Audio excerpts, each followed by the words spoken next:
આગળના વિડીયોમાં હું બોલ્યો જયરામ આપી કે પાંચે તત્વોનું ઋણ આપણા પર ચડે છે, તો એ ઋણનો કંઈ આપણે ડર નથી લાગતો મને ને તમને? આપણે આ જમીન માતા ઉપર ચાલીએ છીએ, કીડી મકોડી મરી જાય છે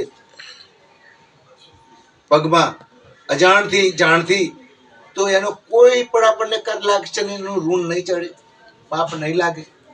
એ બધું ઉતારવા માટેના આમ તો આપણે ચોરીઓ કરીએ છીએ, હા બધાની પાંચે તત્વોની ચોરીઓ કરીએ છીએ, એ આનું આપણે ભાન નથી રાખતા.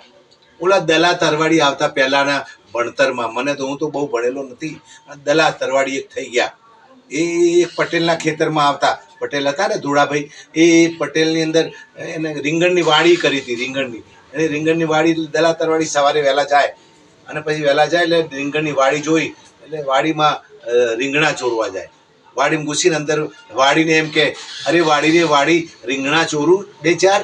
તો વાડી પાછા એના એ જ બોલી જાય, અરે દલા તરવાડી, રીંગણા તોડો ને 10-12, એમ કહીને 10-12 રીંગણા તોડી અને પાછા ઘરે જતા રહે. એક દિવસ ધણી આવી ગયો અને દુડાભાઈ ધણી પટેલ આવી ગયા અને પકડ્યા આ અવાજ બોલતા. પછી એમને બાંધીને કૂવામાં ડૂબકીઓ ખવડાવી. પછી દુડાભાઈ પટેલ એમ કે તમે કાયમિક રીંગણા ચોળો છો, વાંધો નહીં, ચલો.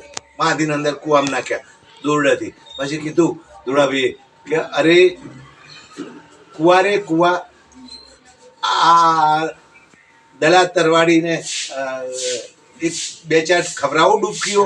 એટલે પાછો પટેલ એના જ બોલે, અરે ખવડાવો ને 10-12 દલા તરવાડીને. એમ કઈ ડૂબકીઓ ખવડાવીને પછી બહાર કાઢ્યા.